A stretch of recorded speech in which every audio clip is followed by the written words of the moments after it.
Somewhere in Africa, a river breathes. It's wide, black, and quiet, and some say it's alive.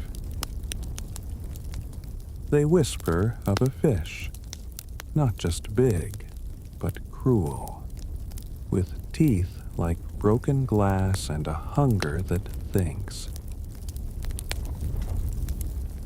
Old men say it waits, it watches, it chooses, and when it strikes, the water stays calm. If you like stories that ripple like water in the dark, you're welcome to subscribe, quietly like a paddle slipping through the river. The Congo is not just a river, it is a watcher. It has eyes, not where you can see, but where it matters. It winds through forests older than memory, where sunlight fears to touch the water, where birds go silent for no reason at all. The villagers say, "You do not enter the river, you ask, and if it says nothing, you stay on land." Because sometimes the river says yes, and then it takes something, a boat, a father, a sound, gone in one breath. Fishermen pray to it, not to be kind, but to be blind. They tie bones to trees. They burn herbs at dusk. They whisper, "Not tonight, not this boat, not my son." Some say the river has moods. It laughs when the moon is full. It weeps in summer. And when it's hungry, it grows very, very still. One boy once said, "I saw a ripple with no cause. It circled our canoe like a question, then stopped. His brother came back alone. And still the water looked calm. Still the trees did not move. Still something watched."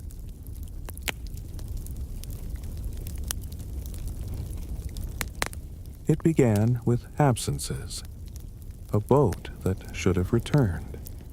A song that stopped mid-note. A fishing net found floating, still full, but no hands to pull it in. People said it was the river, but others whispered something else. Something with eyes. Something that chooses. One mother said, "My son went out before sunrise. He knew the river. He always came back. But that morning, the mist didn't lift." They searched. They found nothing. No splash, no broken wood, only a single drop of blood on the inside of his boat. Another tale. 2 boys swimming, laughing under the trees. Then one scream, not loud, but sharp, like breath caught in a throat. One boy came back, trembling, his chest covered in red scratches. He said, "I didn't see it, but the water changed. It got colder and fast." Some men went missing with no marks at all. Others were found with only one wound, clean, deep, as if cut by a whisper. Always in the same place, always the same shape, a half circle, like the curve of a jaw. Fishermen stopped speaking at night. They rowed without voices, without songs. because some believed it could hear you, and worse, it could remember. They started to say a name, but only in the dark, only in fear. Goliath, the one who bites without sound, the one who sees before you know you're seen.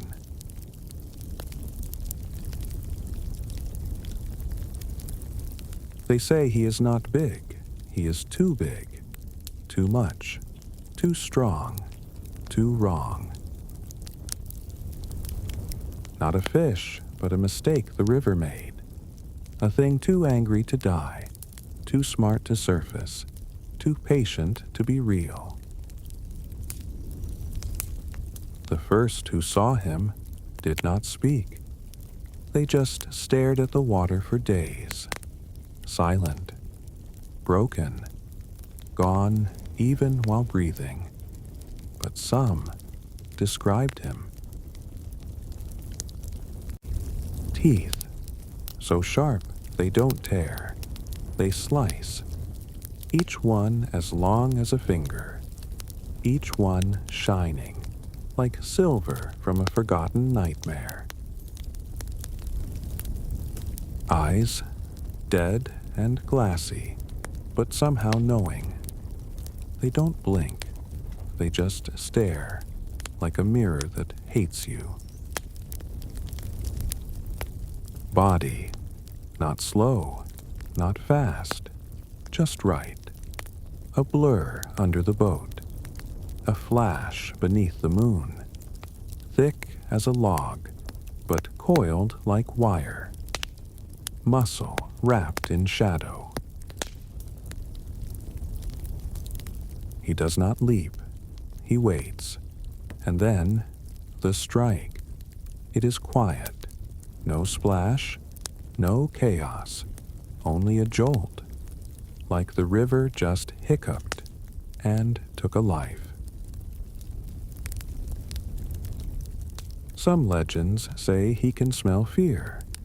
Others say he tastes it in the water. Some swear he circles boats that hold sadness, as if pain is his bell, his invitation. One boy said, "I didn't hear him, I felt him, like a cold thought touching my spine."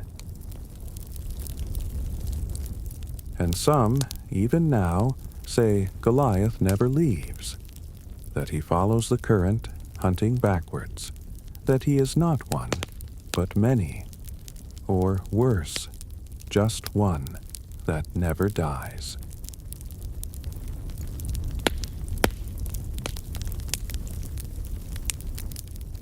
Fear doesn't shout, it whispers, and on the Congo River, it whispers often. At first, it was only old men who warned. Don't fish at dusk. Don't let the moon touch your paddle. Don't bleed near the water. But soon, even the young grew quiet. Children stopped playing near the shore. Mothers tied charms to their babies' wrists, and fishermen stopped singing. The river changed them. It made them smaller, softer, always listening. One man, tall, brave, proud, went fishing alone, just once. He came back pale, shaking, wet with sweat. He said, "It said my name." His friends laughed. At first. But that night he screamed in his sleep, and the next day he was gone, his boat found drifting, empty, only his shoes still inside. Another story. A village stopped using boats entirely. They built a shaky bridge of rope and wood. It snapped one night, but there was no storm. Just silence, then a splash, then silence again. Some said it was Goliath. Others said the river was angry, hungry, jealous of their escape.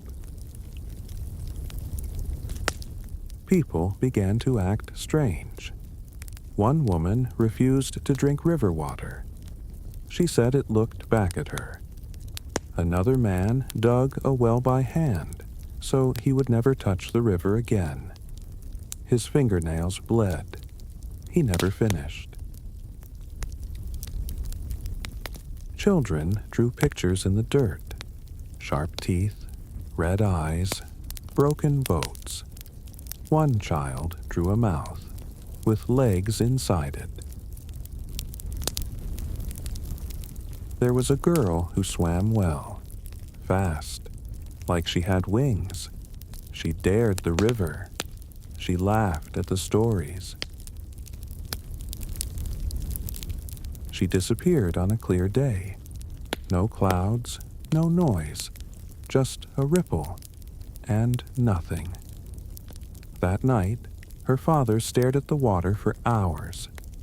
He whispered, "It took her because she wasn't afraid."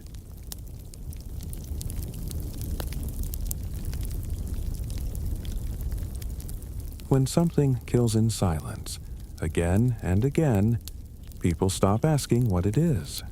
They start asking why. Some say Goliath is a curse, a punishment for cutting down the jungle, for polluting the river, for forgetting how to fear.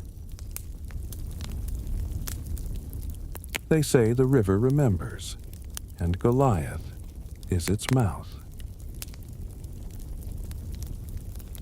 One village built a shrine beside the water, small, made of sticks. Inside, bones of fish, feathers, teeth. Every full moon they light a candle, and no one speaks, not even a breath. Another tribe tells a different tale. They believe Goliath is not a monster, but a guardian, the last protector of the old ways, sent by the river god to keep a balance, to punish those who take too much. One elder said, "It does not kill the innocent, only the greedy, only the loud." But then a child died. She had never even touched the water. The elder stopped speaking after that. There are stories of rituals, of women crying by the water's edge, letting their tears drip into the river as an offering, of men slicing their palms and whispering names as blood hits the current, of fires lit at the edge of the bank, not for warmth, but to keep the shadows from crawling inland.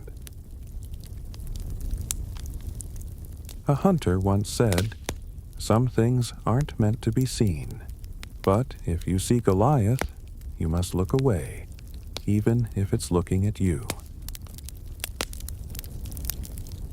Another claimed he saw it in a dream, not in the water, but inside his own home, curled in the shadows of the roof, its mouth slowly opening. He moved to the mountains the next day. He never went back. And still the debate continues. Sacred or cursed? Divine punishment or mindless hunger? But deep down, even the most faithful admit the truth. The river chooses. The river watches. And sometimes it bites.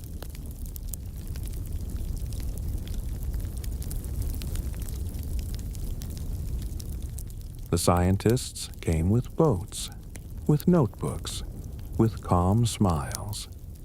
They laughed at the stories. They said, "A fish is just a fish." They set nets, dropped bait, waited and waited. Then one night, the net broke, not tore, snapped, like string in the teeth of something smarter. Still, they stayed, and finally, they caught one. The men who pulled it aboard went silent. One vomited. Another cried, because it was real. It was so real.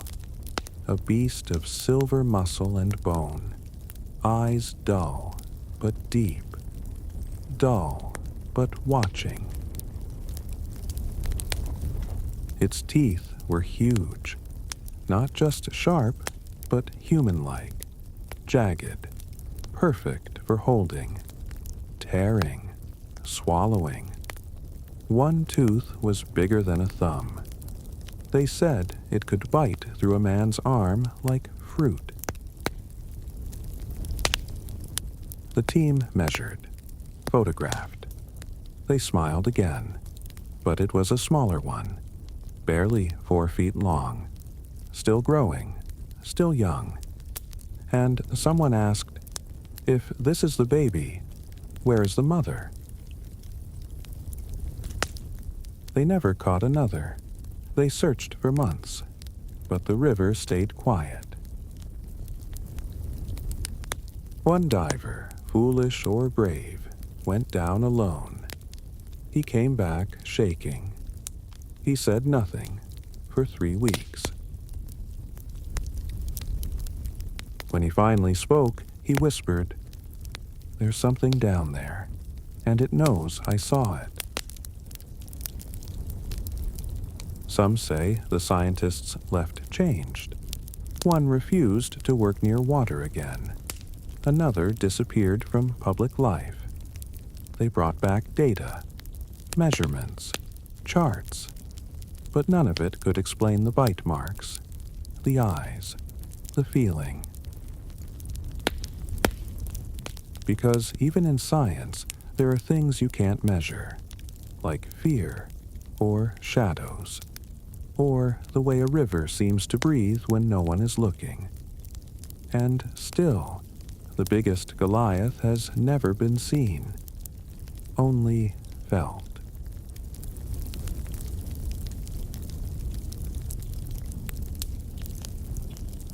There were 2 brothers. They lived near the river, laughed by its edge, ran along its banks, one older, one younger. Always together. One evening, just before dark, they took a small wooden boat. No adults, just them. Just curiosity. The sky was soft, the water calm, and somewhere out there they floated. But only one returned. He came back soaked, silent, staring. He said, "There was a splash, a shadow, and then he was gone. No scream, no struggle, just water, closing." They searched all night, with torches, with nets, with prayers, but the river offered nothing. The family grieved. The boy didn't speak for weeks. He stopped eating. He stopped laughing. He drew circles in the dirt, always with teeth. But then he began to dream. He said, "I see him, my brother. He's floating, but not dead." In the dreams, his brother is beneath the water, drifting slowly, his eyes open, his mouth calm, smiling. Sometimes he waves. Sometimes he mouths words no one can hear. The boy says, I think the river kept him, but didn't hurt him. I think he belongs to it now. He tells people, I'm not afraid anymore, because I know where he is. And still, some nights, he sits at the water's edge, alone, waiting, and he swears. When the moon is full, he can see two shapes in the water, drifting, side by side.